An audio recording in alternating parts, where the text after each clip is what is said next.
cidhiidhi kasta uu qofka bini aadamkii galo hadduu tasbiixda badiyo wuu ka caafimaadaya. hadduu tasbiixda badiyo laabtiisu way caafimaadaysaa.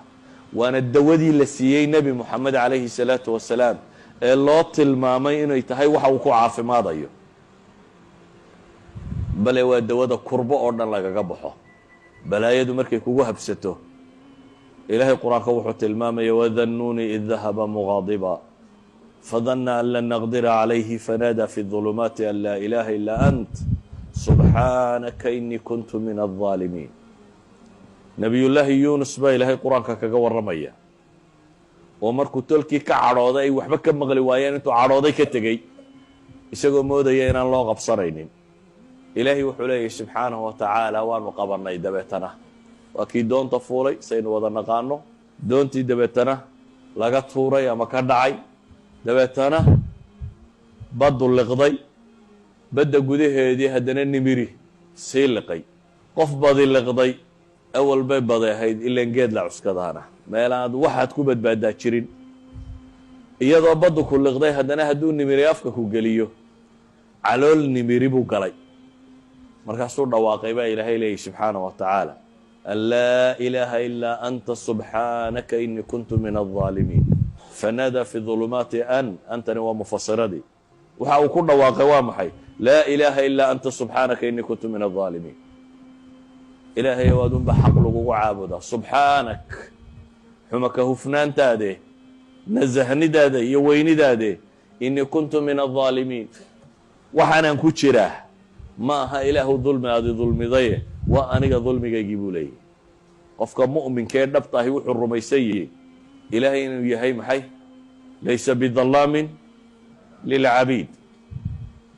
wax allaaliyo waxaad idinku jiraa inuu yahay fabima kasabat aydiikum wayacfu can kaiir. wax allaaliyo waxaa mashaakil ku qabsadaa waxaad geysatay in wax ka midoo lagu horumariyey inay tay, weliba in badanna inuu rabbi kaa dhaafay wayacfu can kaiir.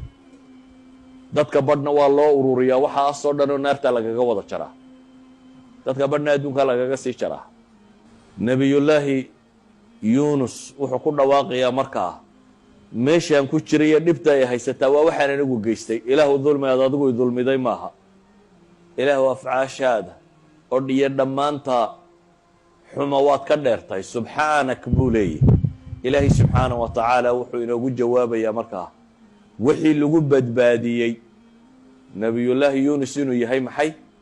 tasbiixdaa ilaahay fii suurati saad ku tilmaamaya. haddana falowlaa annahu kana min almusabixiin lalabitha fii baطnihi ilaa yowmi yubcahuun baa ilahay yihi. falowlaa annahu kana min almusabixiin, haddii lala-yahay baa ilaahay leeyay markuu dunida joogay ama nabadda qabay ama caafimaadka qabay haddaanu ka mid ahayn kuwa tasbiixsada, kuwa rabbi u tukadee tasbiixsada haddaanu ka mid ahayn lalabitha fii baطnihi ilaa yowmi yubcahuun. halkaasaan ku ciqaabi lahaa baa ilaahay leeyay inta laga soo saarayo. idan sababu najaati waxa uu ku badbaaday ee ilaahay subxaanahu wa tacaala ku badbaadiyey waa maxay? waa inuu ahaa min almusabixiin.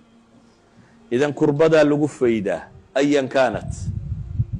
kurbo ku haysato oo dhibaato ha noqoto oo jasadiya jidh ahaan kuu haysata, ama ha noqoto mid laab ahaan ku haysato nafsiya psychologically problem ku haysta oo aad xamili kari la-d oo qaadi kari la-day wax lagaga